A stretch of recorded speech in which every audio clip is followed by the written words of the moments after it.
Video ini hanya untuk mereka yang punya logika. Bagi yang tidak punya logika, skip aja. Sekarang ini sedang berlangsung perselisihan antara dua kubu Islam. Yang pertama adalah mereka yang mendukung para habib. Sementara di kubu seberang adalah mereka yang mempertanyakan kesucian para habib.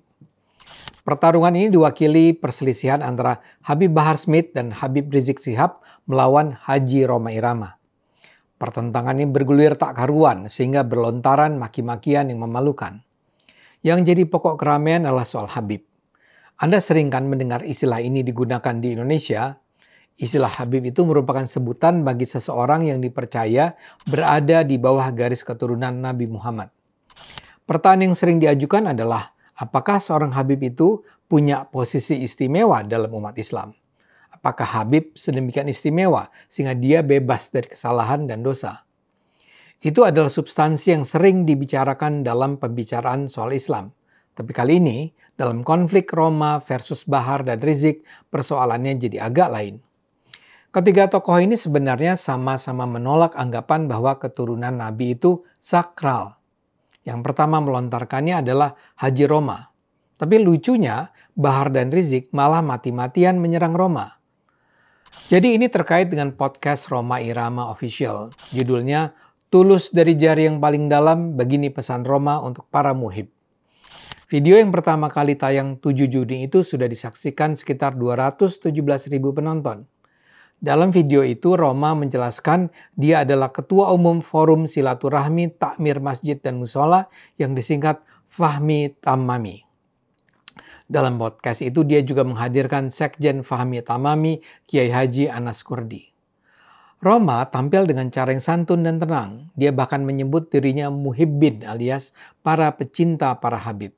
Dia mengaku bersahabat dengan Habib Rizik Syihab, Habib Ali Kuitang, dan banyak lainnya. Rhoma lantas bercerita tentang pengalamannya 50 tahun yang lalu ketika dia masih menjadi penceramah muda atau juga artis muda. Suatu kali dia diundang sebagai penceramah di Masjid Ar-Rahmah, Tebet Timur.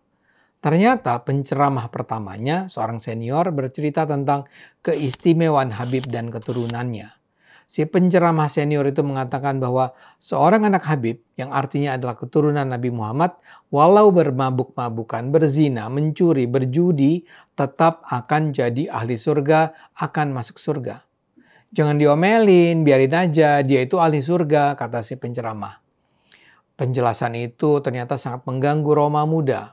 Saat dia diberi kesempatan berceramah, dia dengan segera melontarkan koreksi. Dengan tegas, Rhoma menyatakan tidak setuju dengan ceramah sebelumnya. Dia bilang surga adalah untuk orang bertakwa, sementara neraka untuk ahli maksiat, kalaupun orang itu adalah keturunan Rasulullah. Rhoma juga mengutip hadis yang menunjukkan kata Nabi Muhammad bahwa kalau sampai anak perempuan yang disayanginya, Fatimah, mencuri, Nabi tetap akan memotong tangannya. Jadi kata Rhoma, jelas tidak ada privilege bagi keturunan Nabi Muhammad. Pernyataan itu membuat masjid ribut. Rhoma muda sendiri diomeli oleh pengelola masjid karena dianggap kurang ajar. Dia juga dipanggil pemilik masjid yang memberi nasihat padanya.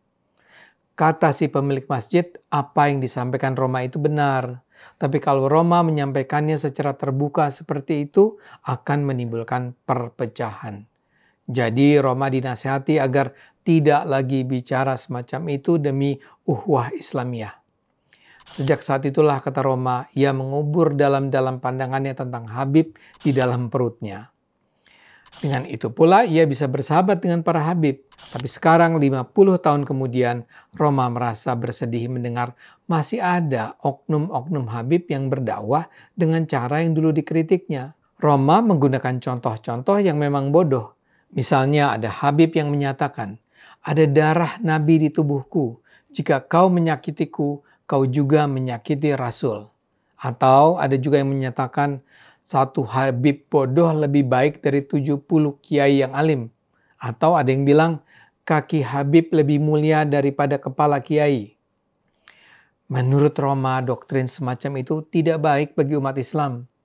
Rhoma dan Anas Kurdi juga membahas ayat-ayat Al-Quran yang disalahartikan sehingga seolah-olah Allah mensucikan keturunan Nabi Muhammad, padahal maknanya sesungguhnya jauh dari itu.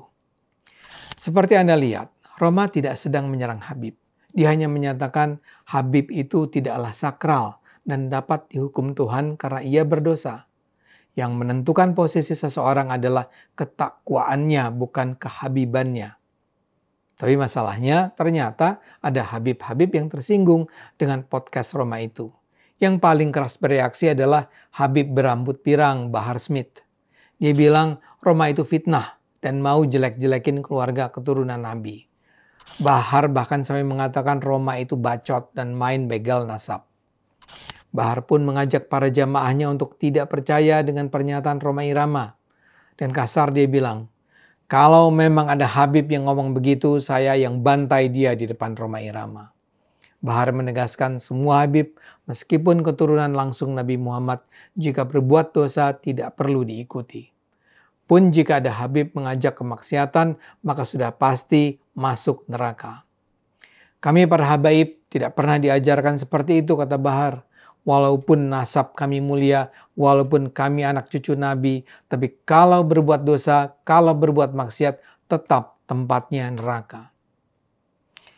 Buat saya ini sangat mengherankan. Mengapa Bahar harus marah-marah? Padahal dia dan Roma sebenarnya sejalan dalam hal penyikapan tentang Habib. Tapi bukan hanya Bahar yang marah-marah. Habib lain yang ngomel adalah Rizik Syihab. Ia memang tidak menyebut nama secara spesifik, tapi siapapun tahu pasti yang dia tuju adalah Roma Irama. Rizik bilang, ada seorang tokoh lanjut usia yang di podcastnya bicara seenaknya bahwa ada doktrin begini begitu tentang Habib. Lalu Rizik mengatakan, hati-hati, saya nasihati Anda. Umur Anda sudah lebih dari 80 tahun. Sudah tua, sudah lanjut usia. Jangan sampai su'ul khotimah. Takutlah kepada Allah. Su'ul khotimah itu artinya akhir yang buruk. Rizik juga mengingatkan agar Roma tidak menyebar fitnah bahwa ada doktrin bahwa Habib bebas dari dosa. Ia juga menjelaskan bahwa dia tidak pernah diajari ayahnya, kakeknya, pamannya, guru-gurunya bahwa sebagai Habib dia boleh mabuk, tidak sholat, dan berzina. Rizik bahkan menyatakan siap menghukum Habib yang mengajarkan ajaran bertentangan dengan agama Islam. Bagi saya, kemarahan Bahar dan Rizik ini sungguh mengherankan. Kemarahan mereka sama sekali tidak pada tempatnya. Bukankah mereka menyetujui pandangan Roma? Mengapa mereka justru menuduh Roma menyebarkan fitnah? Bukankah mereka seharusnya bersekutu? Tapi kalau dipikir-pikir, barangkali juga kemarahan mereka ini adalah ekspresi ketidaknyamanan mereka akhir-akhir ini terhadap banyaknya keraguan tentang posisi kehabiban di Indonesia.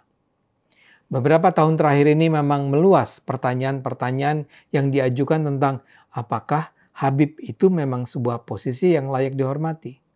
Bahkan ada studi ilmiah yang menunjukkan bahwa para Habib di Indonesia hampir pasti bukanlah keturunan Nabi Muhammad.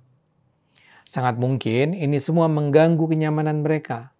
Dan kini ketika bahkan seorang Roma Irama yang mereka harapkan seharusnya membela mereka membuat podcast berisi keraguan tentang kesakralan Habib, mereka memilih tidak akan lagi diam.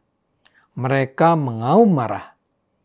Tapi sayangnya kekalapan mereka justru semakin memperlihatkan kepada publik bahwa kalaulah mereka adalah keturunan Nabi Muhammad, itu sama sekali tak menjamin kualitas keislaman mereka. Saya sendiri percaya di hadapan Tuhan kita semua pada dasarnya sama. Kualitas kita ditentukan oleh apa yang kita lakukan, bukan oleh garis keturunan kita. Haji Roma, ayo terus suarakan kebenaran. Kelurusan pandangan Anda pasti akan banyak diperhatikan. Ayo gunakan akal sehat. Hanya kalau kita gunakan akal sehat, kita akan selamat.